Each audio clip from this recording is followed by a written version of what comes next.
السلام علیکم مینوال امید لرم چې تاسو به ټول روغ جوړ به وئ. عزتمنو په کوټه کې د اختر په شپه باندې څلور ماشومانو سره یوه مور چا عزتمنو بېدردۍ سره قتل کړي یعنې حلال کړي چې مینوال د دغې اصلي قاتلان معلوم شول او ګرفتار شول. راځئ مینو چې دغه اخر ولې قتل کوي دغه قاتل خبرې تاسو سره موږ په دې ویډیو کې شریک کوو.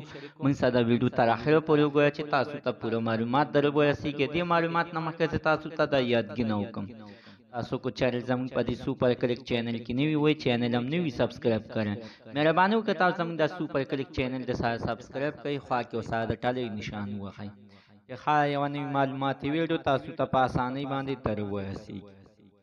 عزتمنو ښه ودان ته بې ګناه قتلونه کېږي. تاسو ته یاد وي چې مینوالو د اختر په شپه باندې یعنې په کوټه کې کلاچک کې عزتمنو څلور ماشومان چا حلال کړي او یوه مور وه ورسره عزتمنو چې د دغې ښځې خاوند د دې نه مخکې عزتمنو د پیلنۍ ښځې دا وه یوه بله هم وه عزتمنو چې د دوی دواړو به په یو کور کې ګزاره نه کېدله.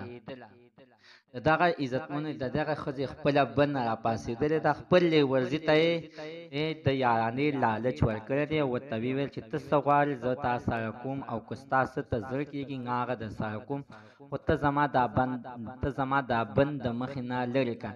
مینوالو د اختر شپه ده پښمنۍ شوې دی. پښمني په ټیم کې عزتمنو دغه لیورزی وروختی دی. خپله چاچي او څلور د ترور زامن یې یعنې بېدردۍ سره حلال کړي دي. د هغې نه بعد عزتمنو دا تښتېدلی دی خپل کور ته تللی ده چې سهار بیده کړ یو کس عزتمنو شور ساز کړی ده چې راشه خپل تر ته یعنې ټلیفون هم کړی ورته ویل چې راشه چا هغه شانته ظلم زیاتی کړی دی.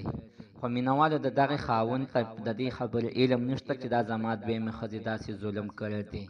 الله تعالی دې نو مسلمان د داسې حادثې نه وساتي. مینوالو دغه ظالم اوس پولیسو سره دی ګرفتار شوی دی.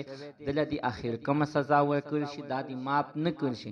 حتما دا خپل اعلان دې په کامنټ کې شریکه کړئ. زموږ د عزتمن تر نن ورځې معلومات د دې پورې د نوي معلومات دپاره د ساره زموږ د سوپر کلک چینل د سره سبسکرایب کړئ خوا کې ورسره د ټلۍ نشان ووهئ چې ښه یوه نوي معلوماتي ویډیو تاسو ته په اسانۍ باندې در ورسېږي.